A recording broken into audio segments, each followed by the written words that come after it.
हम सभी जानते हैं कि व्यक्ति का मन बहुत चंचल होता है। यही कारण है कि मन अशांत रहता है और कई तरह के सवालों का जन्म भी अशांत मन के कारण ही होता है। यदि आप जीवन में शांति चाहते हैं तो इसके लिए जरूरी है मन को शांत करना। लेकिन मन को शांत कैसे किया जाए? गौतम बुद्ध से जुड़ी इस कहानी के माध्यम से आप जान सकते हैं कि मन को शांत करने का क्या तरीका है। इसमें भगवान गौतम बुद्ध द्वारा मन को शांत करने के आयामों के बारे में बताया गया है। जानते हैं इस कहानी के बारे में जिससे आपका जीवन बदल जाएगा।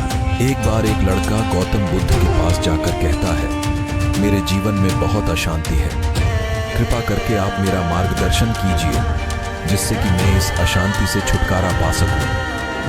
गौतम बुद्ध लड़के से जीवन की अशांति का कारण पूछते हैं।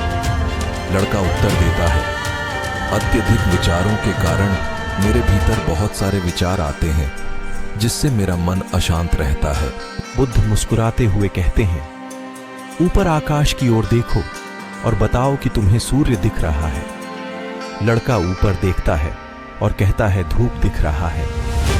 बुद्ध उससे पूछते हैं कि अगर तुम लगातार धूप में खड़े रहोगे तब क्या होगा? वह कहता है, मुझे अत्यधिक गर्मी लगेगी और शरीर में बेचैनी होगी।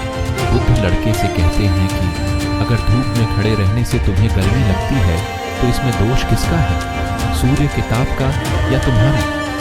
लड़का कुछ सोचने के बाद कहता है, इसका जवाब आप भी बताइए।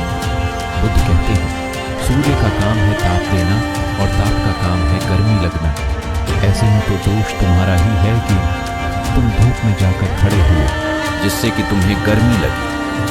तुम्हें अगर शीतलता चाहिए तो तुम्हें छांव में रहना होगा। ठीक इसी तरह चंचल मन का भी स्वभाव होता है विचारों और भावनाओं को जागृत करना। विचार क्षण भर के लिए होते हैं, लेकिन विचार से पैदा हुई भावनाएं देर तक टिकी रहती हैं।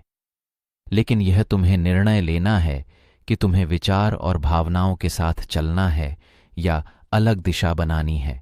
बुद्ध कहते हैं, मन को शांत करने के लिए तन के आयाम पर काम करना सबसे आसान तरीका है। शरीर के स्तर पर हमारी कर्मेंद्रियां और ज्ञानेंद्रियां कर्म और ज्ञानेंद्रियां ज्ञान से जुड़ी होती हैं। इससे हम अपनी संवेदनशीलता को बढ़ा सकते हैं। हम जो भी काम करें उसे आनंद के साथ करें। ऐसा करने से तुम मन के आयाम से हटकर शरीर के आयाम पर आ जाओगे।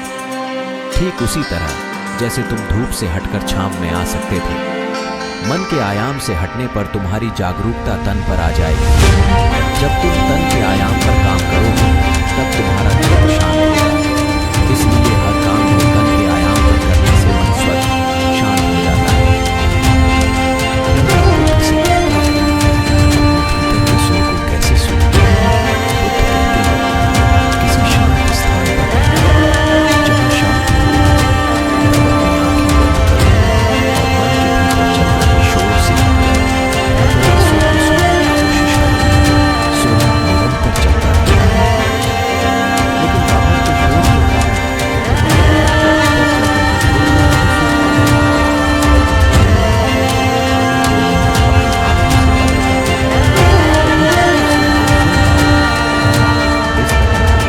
शांति से दूर हो जाओगे और तुम्हारा मन शांत हो जाएगा।